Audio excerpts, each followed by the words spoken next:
घर से 200 मीटर दूरी पे ही उसका शव मिला है धान के खेत में।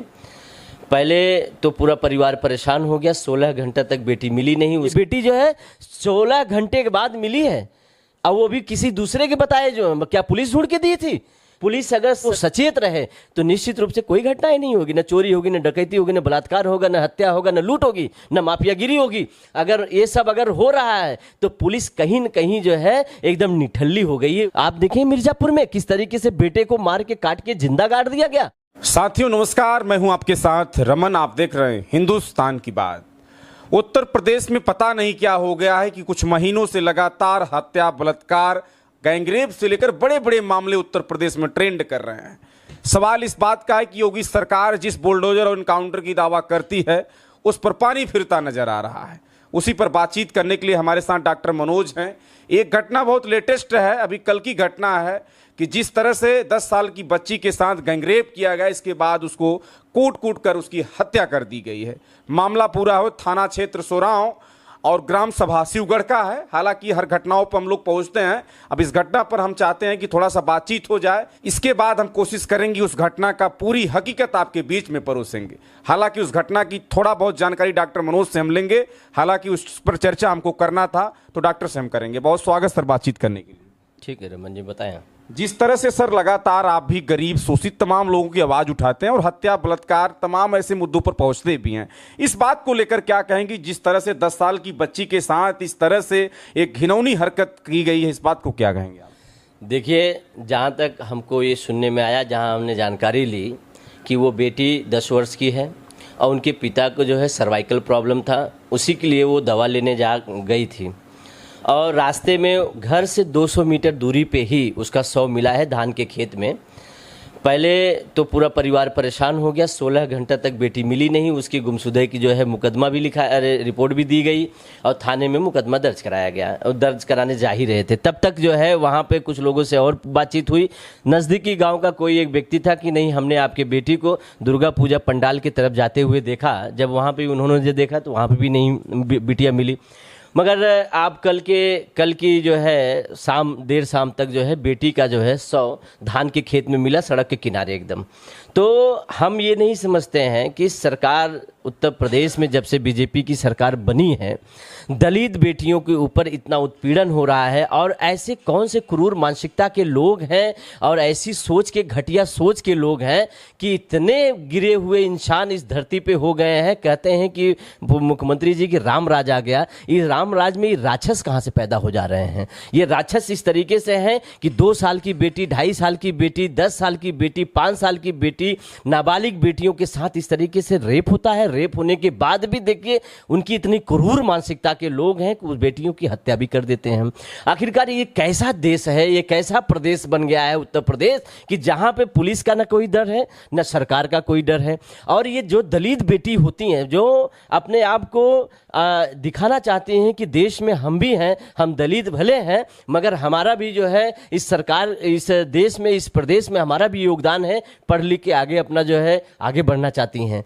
पर इस तरीके से जो क्रूर मानसिकता के लोग हैं, ये दूषित मानसिकता के लोग हैं, पापी लोग हैं। आखिरकार पहले सदियों में भी बेटियां जो है, दलित की बेटियां या दलित के लोग पढ़ लिख नहीं पाते थे। आज कैसे इस तरीके की घटनाएं घट जाती हैं जो वो बेटियां बाहर निकल के पढ़ भी नहीं पा रही हैं। आपको बता दें, हाथरस का कांड हो, चाहे बदाऊं का हो, चाहे लखनऊ का हो, या फिर इसके बाद प्रयागराज का हो गया। फिर इसके पहले भी बहुत जो है हम लोग गए थे, प्रिया बेटी का जो वहाँ पर रिपोर्ट किए थे फतेहपुर में, वो बेटी भी पढ़ने गई थी स्कूल में ही, उसको जो बताया। हम ये नहीं समझते हैं कि ये दलित पिछड़े लोगों को इस तरीके से क्यों किया जाता है। ये पुलिस जो है, ये पुलिस अगर सख्त हो जाए, क्योंकि ये घटना जब तक घटित होते रहते हैं और पुलिस उस पर कोई एक्शन नहीं लेती है, पुलिस कोई इस तरीके की जो है कोई कार्रवाई नहीं करती है, जब तभी जाके इस तरीके की घटनाएं घटती हैं। पुलिस तो इंतजार करती है ना, कोई घटना हमको कोई संदेश देगा तब ना हम जाएंगे।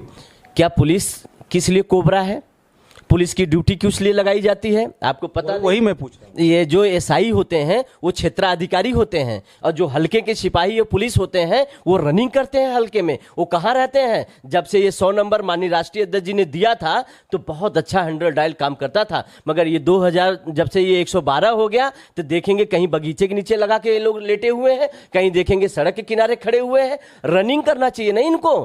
किस लिए है वो? और जो हल्के में पुलिस लगे हुए हैं, एक एक हल्के में पुलिस जो है 4-4, 5-5, 2-2 एसआई लगते हैं। आखिरकार वो क्या कर रहे हैं? घटनाओं पे वो खबर नहीं रख सकते कि कहाँ घटना हो रही, कहाँ नहीं हो रही। ये बेटी जो है 16 घंटे के बाद मिली है, और वो भी किसी दूसरे के बताए। जो क्या पुलिस ढूंढ के दी थी? गांव के लोग। आखिरकार पुलिस अगर एक्टिव रहे, पुलिस अगर संजीदा वो निगाहें रखते रहें, अगर वो सचेत रहे, तो निश्चित रूप से कोई घटनाएं नहीं होगी। न चोरी होगी, न डकैती होगी, न बलात्कार होगा, न हत्या होगा, न लूट होगी, न माफियागिरी होगी। अगर ये सब अगर हो रहा है तो पुलिस कहीं न कहीं जो है एकदम निठल्ली हो गई है। योगी आदित्यनाथ की पुलिस। आखिरकार इतनी घटनाएं घटती है। आप देखें मिर्जापुर में किस तरीके से बेटे को मार के काट के जिंदा गाड़ दिया गया।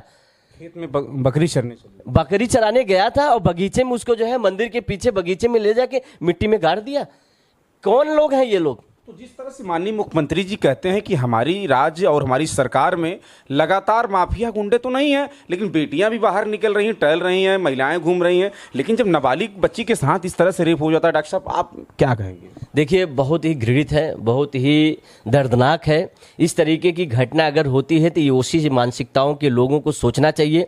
हमारी जब सरकार रहा करती थी, माननीय राष्ट्रीय अध्यक्ष जी, कोई घटना अगर साल 1.5 साल में या 6 महीने साल महीने में होती थी तो ऐसा फोटो लगा के हमारे माननीय राष्ट्रीय अध्यक्ष जी को लगा के यही मीडिया वाले दिखाया करते थे।